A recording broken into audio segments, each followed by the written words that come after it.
Dave, talk me through it. We spoke in Perth 6 weeks ago. What's happened since then?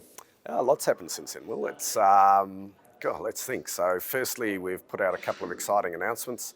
Number one, we did a geophysics survey over the Klondike ore body, and we got the results and thought, oh, that looks pretty good. We've got two chargeability anomalies, that would be St George and Klondike, but then we actually put those geophysics onto the ground and said, where are they?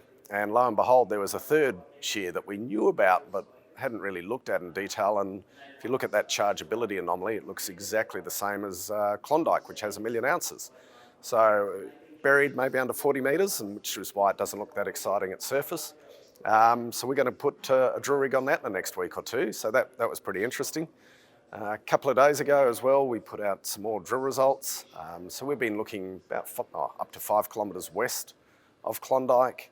We've been doing some work with hyperspectral imaging where we look at alteration patterns, and then we've gone out and put a few holes into interesting looking patterns, and they've come back with intercepts like 8 metres at 9 grams, just one-off holes out 5 kilometres further away. So that gives us a lot of excitement as well that there is a lot more gold in them there hills, and we'll see how the next 6 months go as we follow that up. Mate, so pretty busy program, tight capital structure, looking at sort of some really interesting near-term results to explore, exploit and communicate. What's been the vibe here at the RRS investment conference? What are you being asked by investors? Look, firstly, number one, who we are, they haven't heard of us, so that's been really worthwhile coming along and telling the story. People are looking for new opportunities.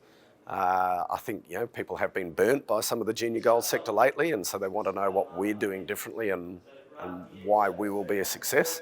But generally, pretty happy with the whole conference. A, the number of attendees. B, very educated questions, put you on the spot. So we've enjoyed it here. Digging back into that previous sort of comment you made about what are you doing differently, why should somebody invest in Calidus? I guess the theme here at the conference is pick the stock, not the market. Are you a stock to pick? 100%. So look, in all seriousness, we take it very seriously, our job moving forward. We're highly leveraged to the success of this company. So to us, it's all about getting into production but minimising that risk along the way. So over the next year, we'll be putting out the pre-fees in the next 6 weeks. From there, we'll be entering into further drilling to add mine life and to gain more confidence in the resource. We'll be into DFS early, first half of next year. Along with that, some of the things we're going to do, we're really focused on the revenue side. Yeah, the capital and everything's important, but to us, revenue is what you need to look at. That's tonnes and grade. Talking through that, just digging in there for a second, let's talk revenue. When? So all being equal, we get permits in place third quarter next year. We can begin construction. We'll have done our front-end engineering and design before that. We'll have got some long lead items already purchased, like camps. We'll have done water bores, so we'll be right into it. Take about 9 months probably to develop at that point. So we're talking just over 2 years from now, we should be in production. But a lot to do before that to de-risk it. Grade control drilling up front, further met work, etc., just to really narrow down any risks. Blockers, any deal breakers, any sort of anomalies that you're seeing at the moment that may cause unforeseen delay? Tough question. No, look, everything within our control. We've always delivered everything we've said on time. I don't see that changing.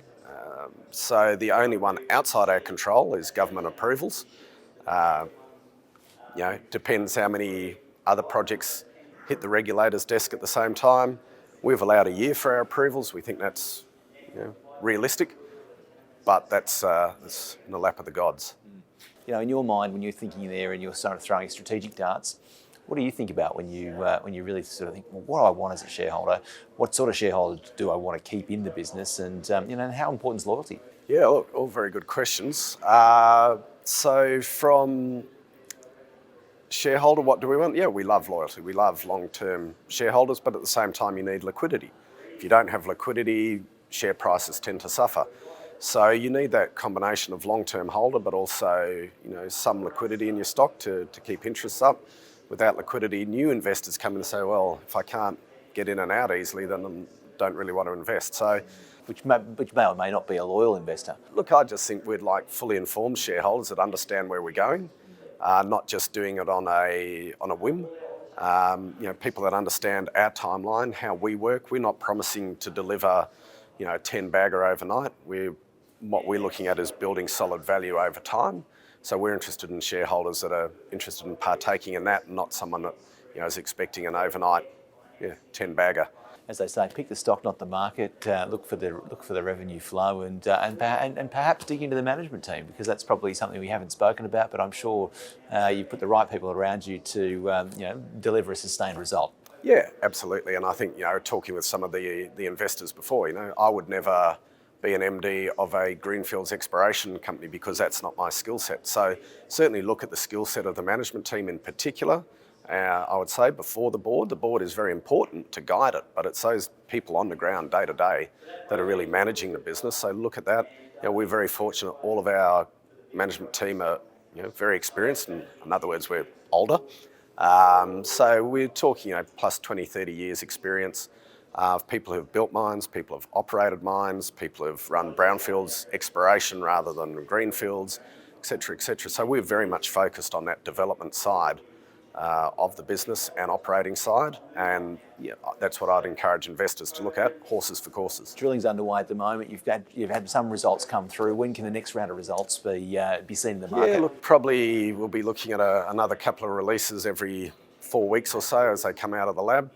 We've got the pre-fees coming up in the next 8 weeks. It's got to be delivered in, so there's quite a bit on in that regard. So a fair bit in the short term. Probably take a week to catch our breath when that's all done, and then we'll launch into the next phase. Thanks for speaking with us. Good on you.